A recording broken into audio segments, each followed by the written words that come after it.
See what I mean? See what I mean? I told you so. That was my microphone wasn't plugged in because I had moved it, and I guess the 15 people that just texted me were to tell me that there was no sound. I'm going to start over.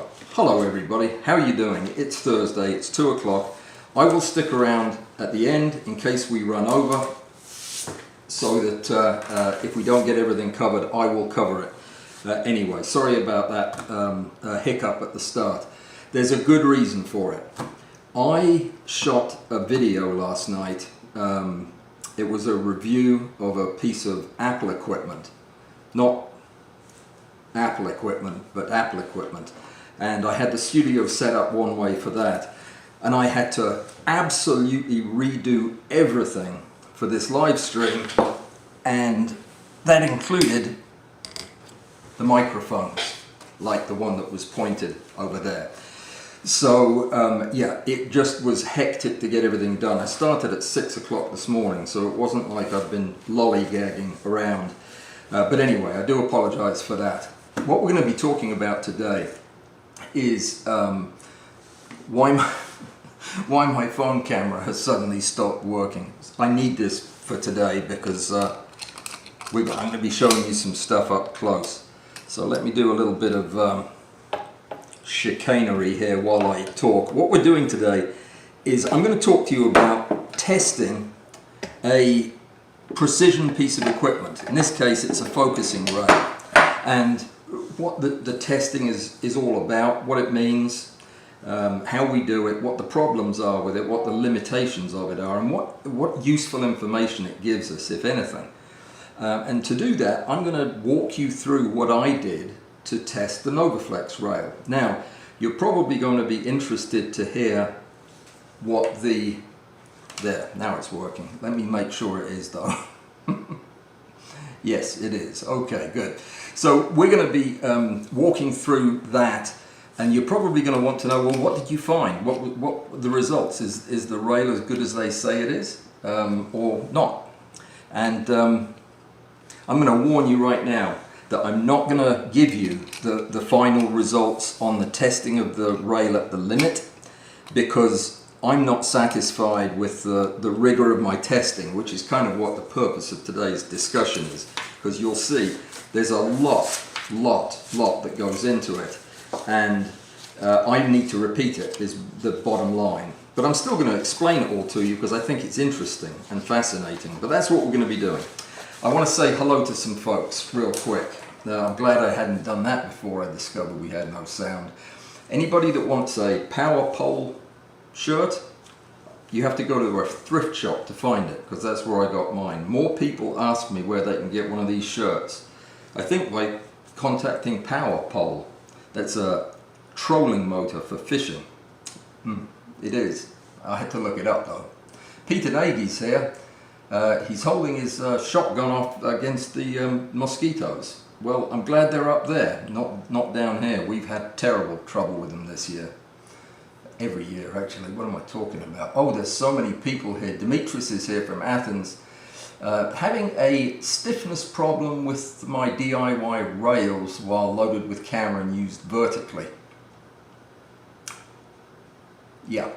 It is not a problem with most commercial rails, and what it is you're almost certainly, I don't know, I haven't seen your system, but when you have a load that is moved away from the bearings that you're using to carry the load, that keep it straight on the rail, if they are not very precise, and I mean very precise, they are going to tip when the weight of the camera is put on it, and that tipping is going to add friction to the travel of the carriage on the rail. There are several ways you can mitigate that. One is to bring the camera and the load in closer to the rail so that there isn't such a big moment of inertia on it. The second thing is to get better bearings and replace the bearings with something more precise. You're going to see some bearings today that are going to blow your socks off, but they're not cheap bearings. Well, I'll show them to you in a minute, because we're going to be talking about the Novoflex Castel-Micro, which is an absolutely amazing piece of gear. And I'm going to show you the test rig I set up and show you some pictures I took with it as well in just a little bit. But let me move right on ahead. Bud answered Dimitris with the question about the rail, and just to say he had highlighted it so that I would answer it. But remember, you asked me a question about resizing in a certain stacking program. The person that wrote that stacking program wants you to get in touch with him because he is interested in learning more. So if you don't have the number, I will give it to you later. But I had to say that because otherwise I'd forget. I meant to tell you last night. Okay, greetings to Ingolf, who is in Germany as usual. And I will... let me see, hang on, Russ is here. It's, you know what, I didn't clean my glasses. That's the last thing I do right before I start, is I clean my glasses. And I can't see jack on that screen. So, you want to see what my other screens are today? My D850 wouldn't work on the video. Isn't that depressing? But I got the other camera to work. So that's what we're going to be looking at. That's the test rig. I had to move it in here for technical reasons. That's the D850, great view there. So we're going to be relying on that and the phone, which is much the same view but a little bit lower down. So anyway, before we get to that, a couple of reminders. On Saturday, day after tomorrow, we have a Zoom meeting at 8 o'clock in the morning. It's for the European folks. And we have a special guest who is going to try to drop by. He is a nature photographer. He is going to be interviewed on the program in the next couple of weeks, and some of the most amazing pictures you'll ever see are in that interview. And he's also a mountaineer. On Saturday he is, and he's climbing a mountain, but he said it was just a little mountain and he should be home for lunch. If he does in fact make it home for lunch and doesn't get eaten by a crevasse or anything like that, he'll be coming on the program to say hello. And I think that would be fantastic if he does, because he is the ultimate Novoflex geek. I mean that in a positive way. It is not employed by Novoflex. They don't have any kind of contractual relationship. He's not an ambassador for them or anything like that. He just loves their gear and has bought most of it. And he's the guy that because he's such a good customer, talked them into letting me borrow the Castel-Micro to test. And he's currently trying to talk me into getting one of their tripods, which he's getting there, I must say. So the stuff is fantastic, and he's going to come on and answer any questions the Zoom folks have about it, because there is a myth, I think, that needs to be dispelled, that just looking at the website should do it, but we think of Novoflex as one thing and one thing only, and that's ridiculously expensive. I've been making jokes about them for 5 years on this channel, on the assumption that they were overpriced gear for a certain type of person. Actually, if you look at the gear itself, not just the one rail, the automated rail, that is $3,000, granted, but look at everything else, and a lot of it comes in about half the price of the brands we normally think of as overpriced, like RRS and Gitzo. So I want to talk about all that on Saturday and actually look at some stuff and talk to somebody who owns and uses it in macro photography every single day to great effect. Has everybody read his book or have a copy of his book? It's such a good book. The Macro and Close-Up Photography. It's art and fieldcraft, technical something or other. It's a great book, lovely big coffee table sized softback book. Anyway, I just wanted to get that out of the way. I'm going to make a plea to anybody who has an old Canon camera battery that still works, that they don't need for a little while, to lend it to me. Why? Because it's what powers the Novoflex controller in the field, and I want to do a field video with it, and I looked up the price of Canon camera batteries, and I don't want to have to pay that and get a charger as well when I have to send that back in a few weeks. So there you go. If you have one and you trust me, I'll pay the shipping and everything. I'd love to have, if you've got two, that would be twice as good. Would only need one charger though. Just thought I'd ask. I'm going to take just a very brief pause before I get back to the hellos to say a word about the camera gear, computers and reviews and all that stuff, because a couple of people who stuck around and been supporters for a long time, kind of pine for the days when we were spending most of our time talking about esoterica, fine details in all kinds of bug prep and macro photography with microscope objectives and so on and so forth. Very much not mainstream. And a lot of people would like to see us go back in that direction. And actually, in many respects, I wish I could. That's why I started this channel, was to teach people what I know about that stuff. But the reality is that circumstances over the last few months have, I don't know why suddenly our profile is a little bit higher. Maybe it's lots of videos out there, or I don't know. I don't know what it is. Possibly the live streams. But the result is that people who wouldn't talk to me in the past, well, they didn't say they wouldn't talk to me, they just didn't talk to me when I talked to them, now are. And they're asking me to look at nice equipment that I wish I could just go out and buy and test and do videos on, but that they're willing to lend it to me. And if they're willing to lend it to me, I should be willing to review it and tell you what I think about it. You don't have to be in the market for a $3,000 Novoflex rail to know that you'd be interested in learning about a $3,000 rail. What is so special about it? I mean, I would be. I watch lots of videos about things. I watch videos about the space shuttle, and there is no chance I'll be buying a space shuttle anytime soon. So I just wanted to get that out there, that the reason I am doing it is because it's an opportunity to grow the channel. If I grow the channel and get some, I don't know, a little bit of advertising money or whatever it is that you get when your channel gets bigger than it is, then that will be some income. Once I had some income, I would be free then to do more of the stuff I want to do. Right now, my business is being carried by a small group of Patreon supporters.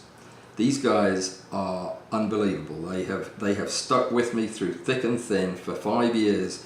They have supported this channel. But you should know that even with their support, this channel has been in the red all 5 years. I've had to come up with money to pay for the upkeep of the channel without taking any salary at all during that time to cover the cost of it. So it is expensive. And this, I see the equipment stuff as an opportunity to transition into the more mainstream photography, macro photography world, and hopefully improve that situation to where I don't need to ask for things like batteries.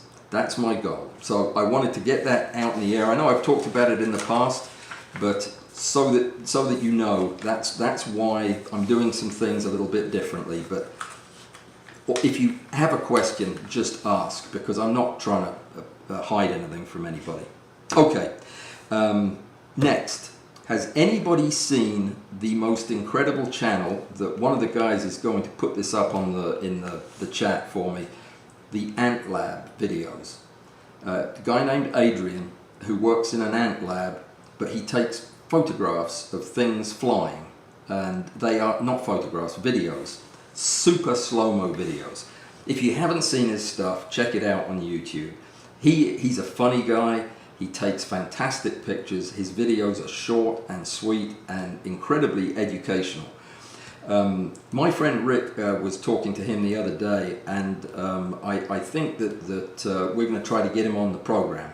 So I wanted to tell you that if you go over to his channel and watch a couple of his videos, leave him a message and apply some peer pressure, that when he hears from me that he decides to come on. You can word that any way you want, but it's amazing how that will get to somebody's attention, and he'll come on and he'll tell us how he does all that stuff. If you're interested. If you're not, don't do it. Or go on there and say, don't come on Walls's thing. we're not interested. But that would be rude, wouldn't it? Don't do that. Don't do that. Okay, that was that. And there was one more thing. But you know what? I'm going to say hello first before we do that last thing and get into the test platform, because otherwise I'm never going to get to everybody. Now would be a good time to insert ads, says my computer. No, says my computer operator. I just saw Swiss francs appear at the top of the page. Robert,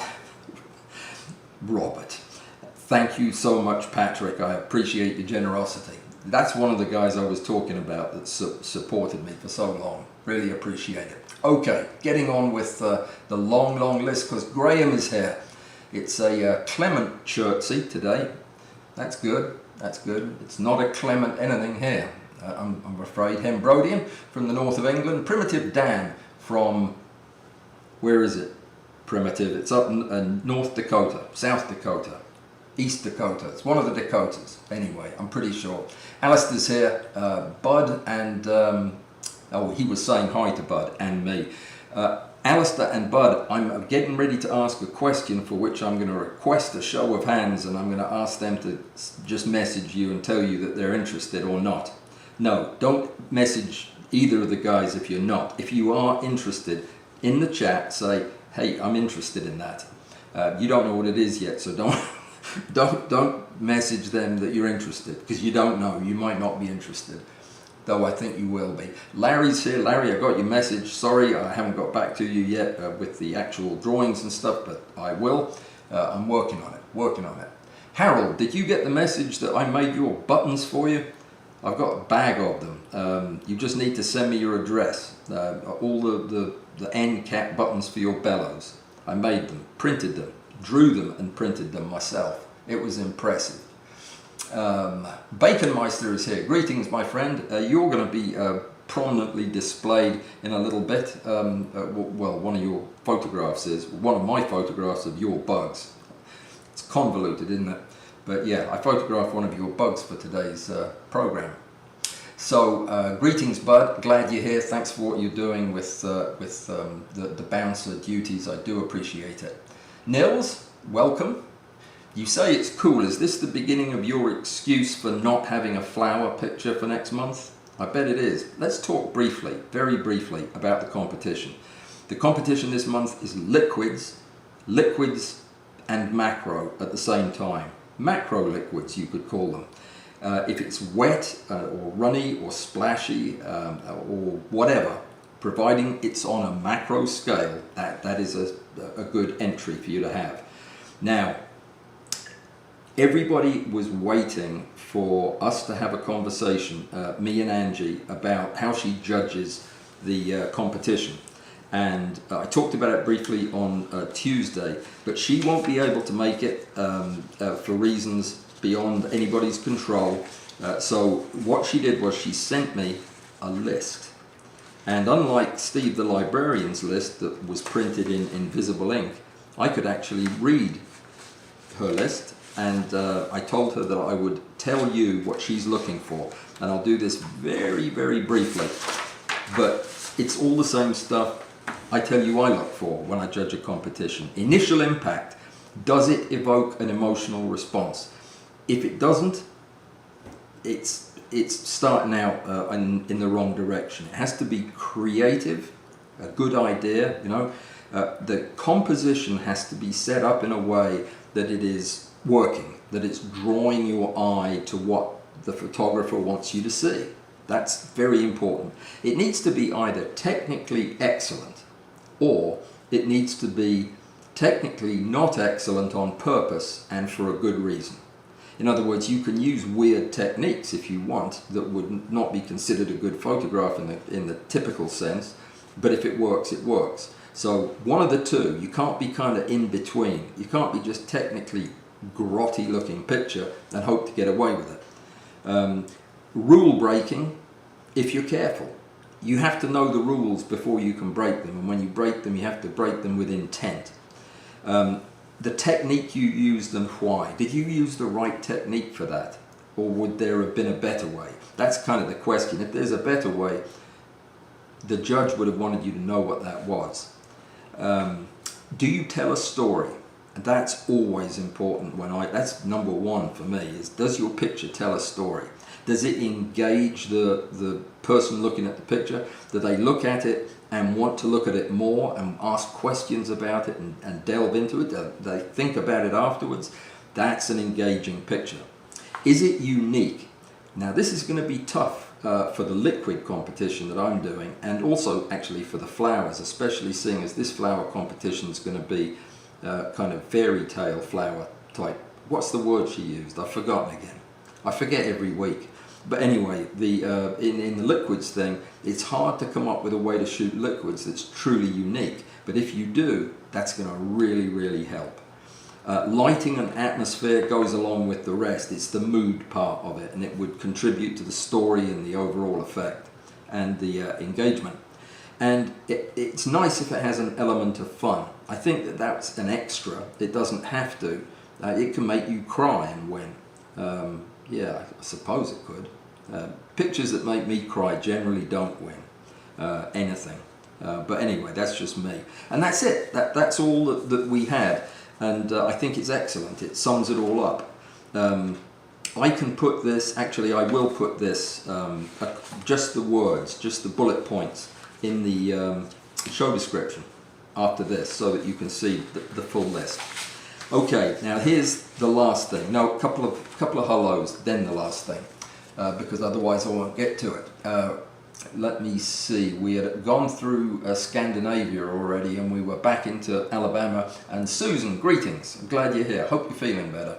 And Anna Nanu, also from Greece, knows Dimitris, I'm sure, personal friends. And Angie's here. I was just talking about you, Angie, but you probably know that, seeing as you wrote the words down and I just repeated them. But I'm glad you're here, and yeah, glad you're up for it. And Angie was giving some advice on the wee macro rail, and she's right to say that it doesn't have any stiffness. It has very nice long bearings on both of those side rails. It carries the weight very, very well. It's the homemade ones. The first homemade one I did didn't even move in the vertical orientation. It was a mess. Phil's here from sunny California coast, where it hasn't got any higher than 78 degrees until Tuesday. It may have got higher since then, but up until Tuesday, 78, which is a good thing. This Novoflex thing is interesting. If the manual version is as good as this one, it would be great for outside. The manual version is, according to my friend Robert, as good, if not better than this one.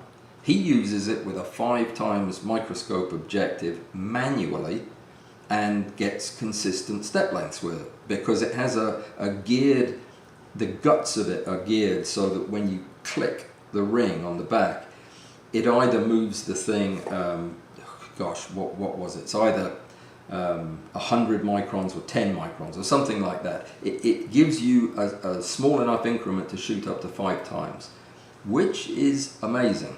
I don't know, I haven't tested it, I haven't had my hands on it, but apparently it is made as well as this, and is everything like this except without the motor on it. So that would be nice. I would love, I can't wait to try that at some point in the future. One of the other friends of the show actually has one on loan from Novoflex, and I may get a bash at that later in the year. We'll see. We will see. So that's coming up in just a second. And I'm going to let Proud Liberals' comments back about the rail speak for themselves. And Joseph's here from a rainy day in Detroit. About time, if you ask me. It's always sunny up there. So,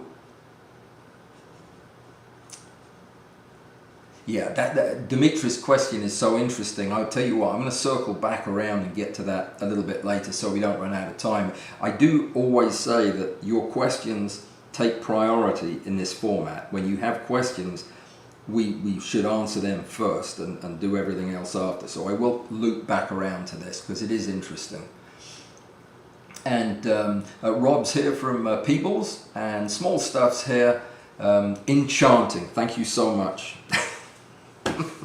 I am not good with that word. I should write it down, but I'm not going to waste time. Small Stuff reminded me it's Enchanted Flowers is for next month. I still have not had a chance to get to the bottom of what's going on with the bot, or the bottom of the bot, because that's the thing that takes your entries over on Discord. If that is not working, what I need you to do is just go to Discord, and in the competition page, if it'll let you post it, just post the picture with your name and the name of the picture, and we'll figure it out from there. But I will try to get to the bottom of what's going on. It's a little bit out of my area of specialty, like a lot way out. But yeah, we'll get to the bottom of it. And let me see. Andrew's here from Minnesota, and Stuart is here. Stuart, your ears must be burning yet again. I was just talking about you this morning, and yeah, you were one of the people I was calling out when I was explaining to folks why we've got more stuff to review and better products to look at than we ever have before. One of the key reasons is because of the doors that people like you and Robert have opened for me through your kindness. So yeah, that is not unnoticed, and it goes out to everybody who's in this business who's helped me. So thank you for that. Oh dear, you just got back from hospital. Oh, your wife had an allergic reaction to a mosquito bite. What kind of mosquitoes do you have over there? You should come over here. They just suck your blood out over here. Well, I hope she's better, and give her our regards. Yeah, I hope she's feeling all the way better very soon. That's not a laughing matter. Gary is here from sunny South Carolina, where they have mosquitoes the size of Dachshunds over there. And let me see, lots of well wishes going that way. And I am going to make sure there are no questions. And yeah, I don't see any questions coming up on the... oh, Andrew says that the mosquito is the state bird of Minnesota. I believe it. Ralph Watson's here from Pinner. Welcome, Ralph. And let me see. I'm scanning just for new names, like Vivian, who I haven't said hi to in about a week. Vivian, the lovely things that you bought for me to give out as competition prizes are coming up, so I will remember to give you a mention on that. But we have some lovely clamps and hardware that Vivian contributed to the channel to give out as prizes, and they'll be coming up probably at the flower prize, so that'll be a good one to do. And then we hit the no sound, and I'm just going to skip right over that. And I do apologize one more time. You can hear me now. I know you can. You must. If you can't, I quit. Let me see.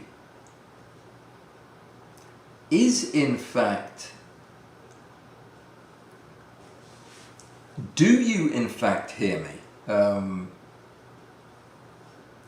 Somebody just give me a thumbs up, if you would, that you can hear me. I can see that the sound is certainly going into the feed, but it would be nice to hear that. Well, there's a new name joining us right now, and I'll say hello to. Yes, you can hear me. Good. Okay. Thanks, Phil. Yeah, that was a sinking feeling there, that I'd plugged the microphone into the wrong hole. That would be terrible. Welcome to Dr. Harut Tanilin.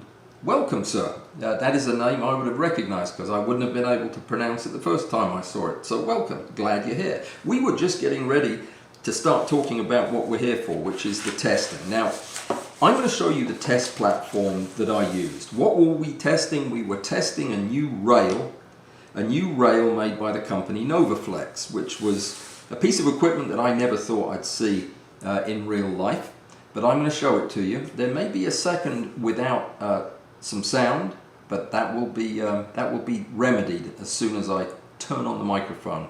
So we'll start with this view here, and yep, you should have some sound on this one. Good. Now, what we're looking at here is the rail that I'm testing down here, and I'm going to give you a closer up view of that, I think, which is the Novoflex Castel-Micro. There it is. It is a stunning piece of engineering. It is based on two linear rails. Sorry, covered the picture there. Two linear rails that use cross bearings, so they're very expensive. They're attached in multiple points all the way down. The lead screw is an 1/8 of a 0.8 centimeter screw. I'm sorry, I don't know why the light keeps going out like that. Maybe power. But the lead screw has a pitch of, I think it's half a millimeter per turn. And it's driven by a very mysterious looking motor in the back. It is the ultimate. I'm going to unplug this. I hope it still works. Nope, it didn't. Sorry about that. Let me get this fixed and working on the wireless real quick, and because I want to show you the motor and the controller. The motor is obviously a high precision motor, but it's not like a high precision motor like the Stackshot high precision motor, which sounds like a wearing blender. This thing is silent. Let's go over there and take a look at the rest of the mechanics of it, so that you can see what it was that I was testing. Now, hopefully you can still hear me. Right, so here's the rail. It says Achtung on it, which is always a scary thing. It means it can pinch your fingers off. There's a picture actually of some German fingers being cut off. And for the test platform, thank you very much to WeMacro for letting me use the base plate of theirs. I used some stuff from Really Right Stuff as well, but yeah, this is the way that the rail was set up. One of the design features I'm not crazy about is the way the motor underhangs the rail itself. It's a little inconvenient, but it's absolutely consistent with this device's primary use as a tripod mounted rail. Now, the controller was set up so that you would see it from the other camera, the one that's not working. So I'm going to try to, you know what, this isn't going to end well. I'm trying to move this so that you can see it, and let's just do that. So the rail has a controller that is incredibly elegant and simple. This is the control box. It has two wires running into it, a power cable, and this Cat5 looking network cable that runs directly to the motor. Bang. Then there is a 3.5mm jack that runs to the camera. Now, this is the piece of wire that takes the signal to the camera. Now, this was for the D850, and I'm using the D850 to not show you pictures from over there. See, right there, it's not working. But that's why the XT2 is on there, but it works fine. The lens is a mystery lens that we know nothing about, but it is 50 times magnification at this configuration. So that was the other part of the test platform. Now, well, I'll tell you what, before we get to the target, let me show you the rest of the stuff about the controller. I'm going to get it in a more comfortable position. I didn't leave quite enough, don't get seasick on me now. Now, this'll do. To calibrate the rail, and you have to calibrate the rail when you turn it on, there is a button that you press. This is wonderful, that you can't use this without calibrating it. So we'll do that right now. I press and hold the button, and the rail moves at its highest speed all the way back until it hits that limit switch. Then it kisses it again and confirms that that was what it just did, and then it'll tell me to release the thing as soon as hang on, let's do that again. Sometimes my finger doesn't okay, well that's interesting. Huh. I don't know why that has done that. It's very interesting behavior. Nothing like a reboot to fix that. It's probably because of the way I've got the controller laying down. Let me start that again. You hold the blue button to turn it on, and there we go. So that was it. It was all already back at the start. It goes back to the start, presses the limit button, comes away, and then presses it again to make sure it knows that it's at the beginning, and then it's calibrated to 0.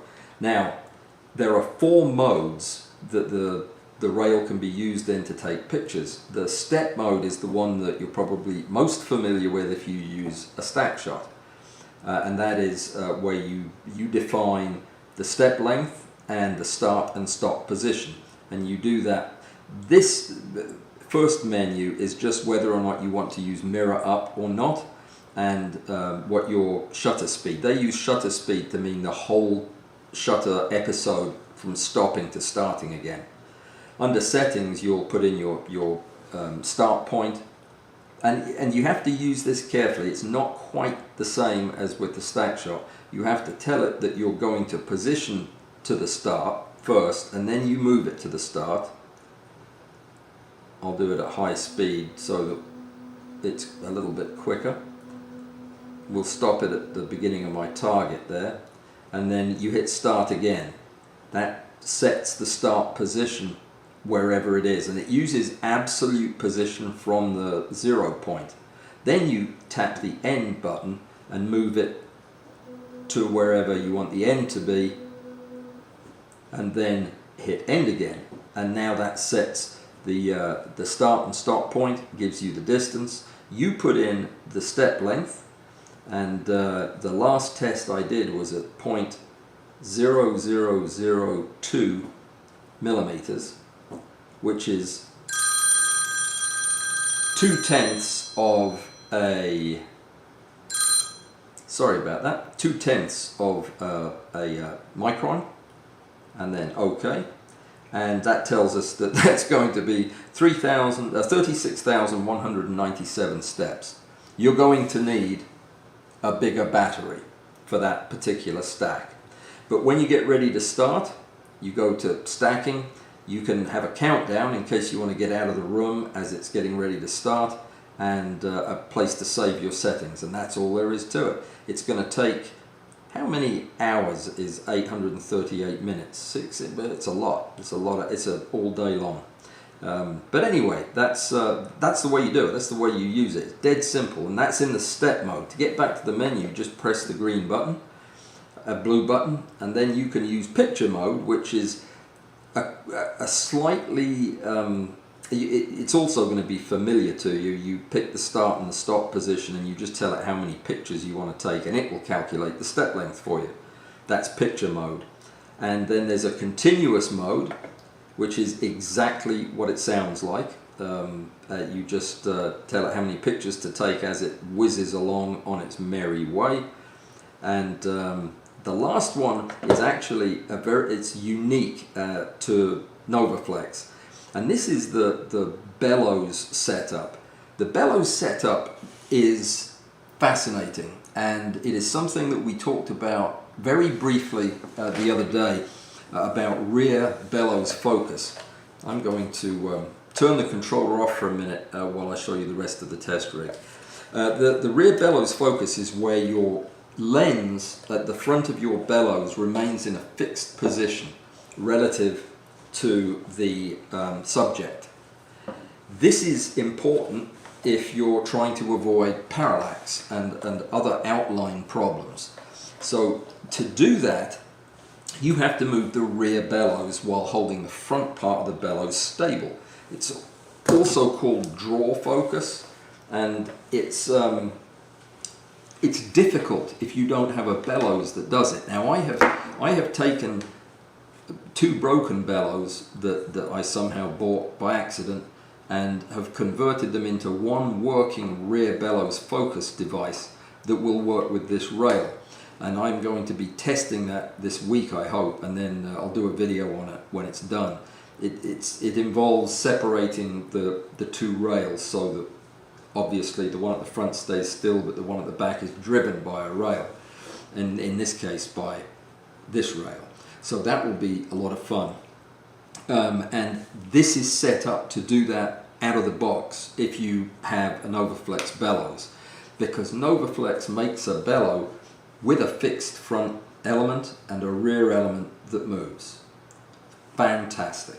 And yeah, that would be the way to go with bellows, no doubt about it.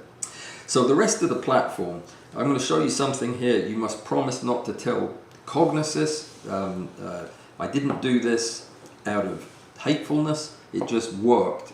So it was the way I set up my camera. The thing is, at 50 times magnification, which is the magnification I wanted to use when we were measuring a step length of only 0.2 microns, if you do much less than that, much less magnification, you don't see the target move. Do you want to know what the target looks like, by the way? I was using 1000 grit sandpaper. 1000 grit sandpaper is rather fine, as you will see. Let me get to the right screen here. So that is not sandpaper, that's one of the pictures I was going to show you. It's a bee. What I was going to show you though was the... that's not sandpaper either. In fact, you wouldn't want to put sandpaper on that. That's a watch I photographed with the rail. Nice, isn't it? These are some pictures. I was going to show you these anyway. This is the beetle that Baconmeister sent me. This is what is it? A rosemary beetle. I called her Rosemary, and I have taken pictures of her at every magnification using the mystery lens from this at the lowest magnification, which is pretty well magnified considering how teeny tiny these beetles are, up through the next higher level to very, very high magnification, and I'll be talking about these when I do the review. That's the beetle. It's a bit metallic looking, isn't it? That was something I did with the lighting. Big mistake. That's the first picture I took with the rail, by the way, with the Novoflex rail. As soon as I got it, within 10 minutes of it arriving, I had it set up on a tripod, and I took that picture to see how it would do. And that's not even something you would focus rail shoot with. That was not a good sentence. That is not even something that you would shoot using a focus rail. You'd use the focusing ring on the camera probably. And the reason we came over here was to show you that. That's out of focus, but that is well, that's what happens if you're not perfectly flat. It drifts out of focus, but you can see all of these points that are easy for the stacking program to pick up. And let's talk just for a minute about how I tested this rail and what is involved in that. So it's really quite simple. I'm going to get the camera going again here. I set up my camera at 50 times magnification and I focus it using a rail, this rail. Now, the first thing the astute observer will notice is that this appears to be an upside down stack shot. There's a reason for that. This is an upside down stack shot. I discovered that the Arca Swiss rail on the base of the stack shot makes the perfect mounting for my mounting rings and that lens. So yeah, it's necessity being the mother of invention. I thought this was pretty slick and it worked beautifully. So I used this to focus the lens on the sandpaper, the picture of which you've just seen, and then I turned this off. So that is no longer even electrified, it just sits there. And the rail then moves the sandpaper in front of the end of the objective using the step program that I just showed you, and using increments that I'm interested in testing. So in this case, I did a batch at, don't look at my kitchen, it's filthy. I did a batch at 100 microns, a batch at 10, then a batch at 1, and then the big one was at 0.2 microns when I did 1,200 or 1,300 individual shots as the rail moved a fifth of a micron between each shot. Now, there was something else I did too, and that was take a test of 130 or 100, no, it was 200 shots where nothing moved, where the camera stayed absolutely where it was and the rail did not move either. And I took 200 shots, one after the other, on the same sequence. Can you guess why that would be? Well, the reason you'd do that would be just to make sure that there was nothing else in the system that was causing the sandpaper to move. You have to remember that a system like this is vibration prone. A long lens, even though I have it supported very well all the way almost to the end, there's a lot of weight in this piece. So what Rick does to calculate just how much vibration tendency his system has is to measure all of these distances that add up to give you a separation between the subject and the lens. And it gives you a number that the higher that number is, the more likely the thing is to vibrate. And it's much the same as we've talked about in the past, of keeping your center of gravity as far forward as you can. But the fact remains, I shot a large series of images with nothing moving. The idea being that if in fact this was a good test rig, the results would show no change. In other words, from individual frame to frame, nothing changed, nothing moved. And it doesn't show that, it never shows that. It shows a tiny bit of movement backwards and forwards. And that's because of vibration, because of temperature changes in the room, or an earthquake. It doesn't matter. Anything that causes the sandpaper to move in relation to the lens will show up as a tiny deviation from normal. The question is, how much deviation can we accept and still believe that the results are useful? Well, that depends. What are you trying to do? Are you thinking about buying the device and want to know if it'll be good enough to take pictures at a certain magnification? Are you satisfied that the step length is going to be somewhat close to advertised? Or are you using this for a scientific experiment where it's absolutely crucial that it move accurately to within a fifth of a micron? Well, you have to decide. You have to decide what is an acceptable threshold for the information to be believable. I'm going to show you something else. Now this is just an example of one of the data sets that I collected. And I'll show you what all is involved, just so that you can appreciate, hopefully, no, I can't move that graph. Here we go, this will do. Let me share the screen again. So what I'm showing you here is the results of the last test I did, where I was moving just a fifth of a micron. In column B, you have the absolute correction that Zerine had to make to that frame in order to line it up with the image before, which had been lined up with the first image. Does that make sense? It had to, whenever you press the alignment button in Zerine Stacker, what it does is it lines up all of the images so that they're sitting perfectly on top of one another. And it keeps a log of how much it moves each image, down to 7 decimal places.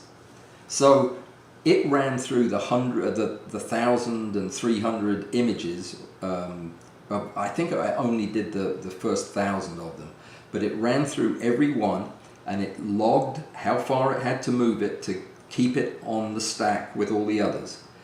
then what I did was I put in a formula to subtract that from the previous number, the running total, to give the actual movement for each frame. In other words, this frame moved this amount. And that tells me what the step amount was. Now, these numbers are not actually microns. It's an arbitrary number that's used to denote the size of the frame in relation to the width of the camera's sensor and the magnification you're using. So in this case, full frame camera, magnification of 50 times. It means that each of these units is the same as 0.72 microns. So to get a micron distance from one of these numbers, you would multiply this by 0.72, and that would give you the distance in microns. That's important because what I then did was made a graph of all of these numbers, a line graph, to plot them out and to see what the shape of the line looked like. Because, you know, if we are on the money and the rail is doing exactly what it's supposed to do, there'll be a straight line, and that line will be right through the equivalent of the 2 micron mark on the graph. That, of course, is not what you see. What you see when you plot this graph out is a line that wanders kind of all over the place, and each point on this graph is a movement of the rail, so that you can see that the rail is not moving consistently at 0.2 microns. Sometimes it's moving at this 0.0004 is the equivalent of about 0.3 microns. Remember, you have to multiply this by 0.72. So we can see that most of the points are pretty much in a range just about where they're supposed to be, but not all of them. And the question then becomes, how significant is this deviation, and how close to the published number is it?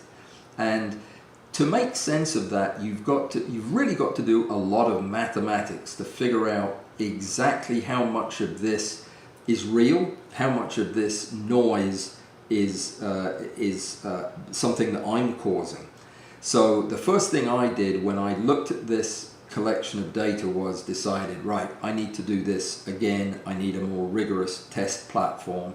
We've got to get rid of every possible source of movement that isn't caused by the rail moving the subject. So that's why I said at the beginning, I'm not going to give you any kind of a read on this data, because I really don't know yet what it means. I can tell just by looking at the numbers that we are probably not looking at very clean data. When I did the same thing at 1 micron, you'll remember I did this with a Wii Macro as well as with the stack shot. We ended up with a 1 micron step on the Wii Macro that was about 1 micron, but it had a deviation of up to 0.2 or 0.3 microns between shots. That's what this looks like here, and that's about what I got on this graph as well. By and large, the steps were fairly accurate in length, but there was lots of deviation from that with individual steps. Now, the question that you have to ask is, are you going to be using the rail at this magnification?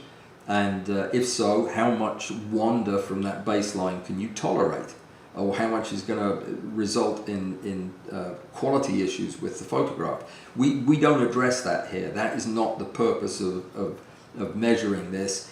This is just to understand how the rail performs. And I'm going to say it again, just so as you don't take home the wrong message from this. This is not final published data. It's never going to be that. I am not disputing anything that's claimed by the manufacturer, because I don't have the equipment that they do to test it with.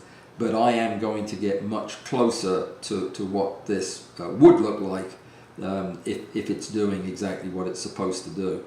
I couldn't have figured this all out and done all this without Rick's help, who has done this to astonishingly high levels of accuracy, down to, I believe he said, 1/32nd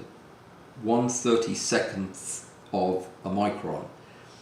I couldn't even begin to approach that. I think my signal to noise ratio is bad at 1 micron. At 0.2 microns it's terrible. So I need to figure out my noise problem before I can tell you anything meaningful about the signal problem.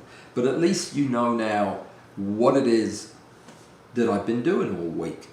This is what I've been doing all week. It's fun though, isn't it? It's fun to come up with new ways of doing stuff, and I think that when I get a better... I'm looking at getting a piece of granite this weekend. I don't know if you have to cut it yourself, but it's a big slab of granite, and I want to mount the test stuff on that to see if I can get an even better platform to use. So that's interesting. Do you have any questions? Does everybody completely understand that and why I was doing it and what it means, if anything? It's yeah, it's interesting stuff, and it's not really. There's no a goal here. It's not that I'm trying to prove anybody wrong, or for that matter, prove anybody right. I'm just interested in the whole idea of testing equipment like this and seeing how well you can do it with a seat of the pants rig like we have here. It's fun to think through the problems. It's a problem solving thing, and it's quite elegant when it works. And I've had to learn a lot to do it. But anyway, if you have any questions, or if this is something that you'd like to see more of, let me know. But I will bring it up briefly when I repeat the tests and give you some numbers and show you what I did. But again, it's not really going to be to tell you anything definitive about the rail. It's more going to be to tell you something definitive about my ability to improve a test platform to where it gives better results. Let me see who has snuck in. Julie is back from Las Vegas, who's only temporarily there. That's what everybody in Las Vegas says, though. They're there till they run out of money. That's that's how long that's why I was only there for, well, I never left the airport. They have slot machines in the airport, so I just came straight home. Joseph wants to know, do you have any way of actually measuring the pitch of the Novoflex? Yes, I do, and I shall, and I was guessing from my memory what Robert said when I said, you know what? Chat amongst yourselves. I'm gonna find Robert's message, and let me make sure it comes up in the right place. Let me just double check it, and I'm going to tell you exactly what he said, because I don't want to misquote him. And okay, it's not on this thing. My bad. So I'll find it and I'll let you know. Joseph, no, I do have a way to measure it, and I am going to measure it in just a minute. In fact, when we get off the phone, I'll measure it. In fact, I'll tell you what, when I get off the phone, when I get off the live stream, I'll do it. I'll put it in the show description. I will measure it myself and put it in the show description, tell you exactly what the pitch is. So thanks for asking that. I have a question, but it's off topic. Do you think you can measure the center to center distance of the upper and lower knobs on the PB6?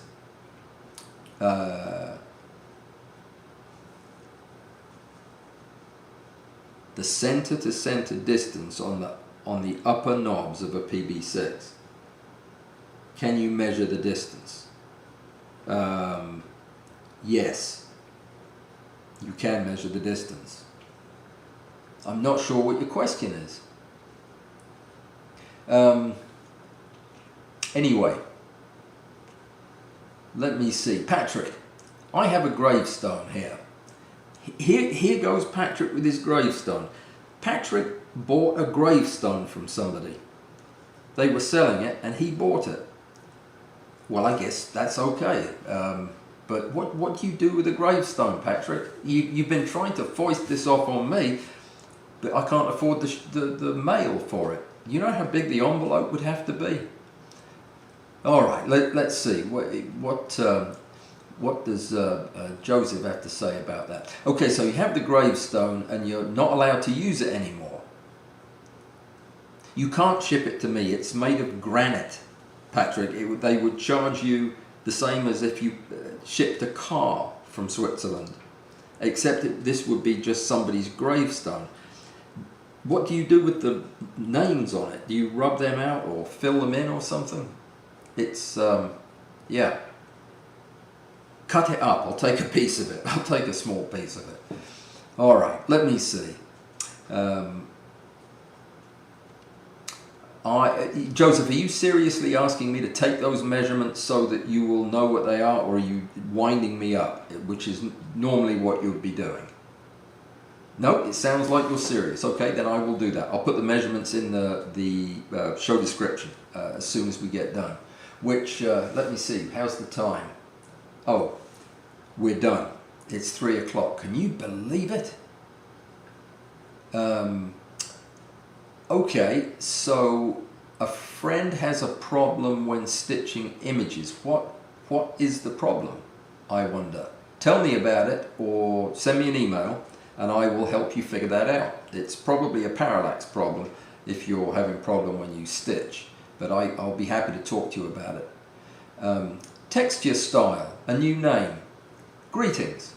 As you're working at such small values, what is the results if you take a video and extract the frames? Do you see any change? The problem, I think, with video is you're going to have a moving target, and I want these photographs to be absolutely stationary when I take them, so that there is no movement in them at all, so that I'm getting accurate measurements. I think it would be unlikely at this scale, where I'm having to use 50 times magnification, that you could move it. I wanted to show you how smoothly this rail operates through the microscope objective, and I will another time. I should have recorded it when I did it. It's buttery smooth, absolutely gorgeous. Well, I'll let me think about your question, texture style, and possibly when we come back, I'll see if there's anything that I can add to that. But my gut feeling is probably not. That rail is one serious bit of kit, as Russ says. It really is. I'll finish with this. Somebody said to me, after all of my jokes about $3,000 rails, do I think that this is an overpriced piece of snake oil? And the answer is, if I had $3,000, I would buy this rail tomorrow. It is obviously worth $3,000. When you look at it and feel it, it's made so beautifully and it performs so flawlessly that yes, I think it's worth $3,000. It doesn't mean I can any more afford it than I could before I said that, but yes, I absolutely am over. And this has been a valuable lesson for me, because I've made fun of all kinds of companies that say, the classic one is Leica and their cameras. I've always just been the first to jump on them for the ridiculous pricing, but the reality is I've never shot one. It well could be like this, I don't know. But anyway, yeah, this is an expensive rail, and there's a reason for it, because there is no other rail on the market that is made like that. That I will, if there is, I've never seen it, never heard of it. That uses such fine components that are so well put together. Their quality control is second to none. Yeah, I think you'd be, I think I'd be wrong if I said that it was anything but a fair price. And then I can't say that about everything. I think the Wii Macro is underpriced. I think the Stack Shot now may be a bit overpriced. Upside down, it's worth more. Try it upside down. Just kidding. Thanks for coming, everybody. If I missed you, if I didn't say hi to you, I'm sorry. I was trying. and I do apologize again about the microphone thing at the beginning. It was almost done right today, and I don't know what's going on with my D850. I'm not going to worry about it. If you're waiting for me to respond to you or reply to you on something that you've messaged me with, that's what I'm doing the rest of today. Like, I'm going to finish it in the rest of one day, but I'm going to try to answer all the things that people are waiting for me to answer, so bear with me. You have no idea how busy my days are, but they are crazy. I am going to be back on Tuesday. There'll be a video out before then, but I'll be back on Tuesday, then again on Thursday, and on and on and on, the usual. I never got around to the question, I'm not going to ask it officially now, but I am planning a trip to the tropics with a camera. Do you want to come? That's the question. Don't answer it because I'll have to give you many more details about it, but you want to come down to an island with me and take pictures for a week. If you do, you're crazy, and let me know. Otherwise, I'll announce this on Tuesday or Thursday or both, and tell you what I'm thinking about and see if anybody's interested. Until then, take care, have a fantastic and safe weekend, and I will see you again on Tuesday. Adios, and thank you, Patrick, for the 20 CHFs. I could use them. Appreciate it.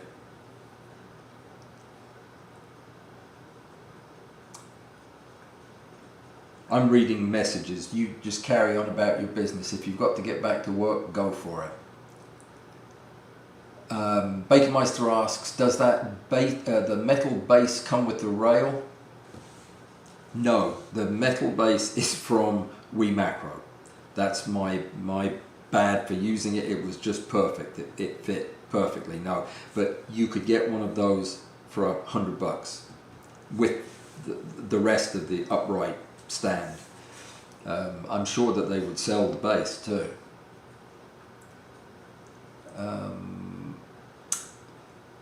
Okay, can only post in previous month's competition threads. Oh, is that right? I need to change that. I will. David Wood, greetings. You can hear me in Washington State. Well, that's good. I did rather mess up the technical stuff today, but I'm glad that worked out. Yeah, oh, I believe mosquito bite allergy is a legit thing. I've seen allergies to everything in my time.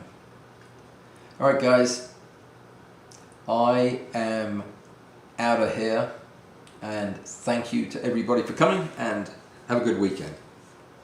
I will put that stuff in the show notes right now, including the lengths. Adios.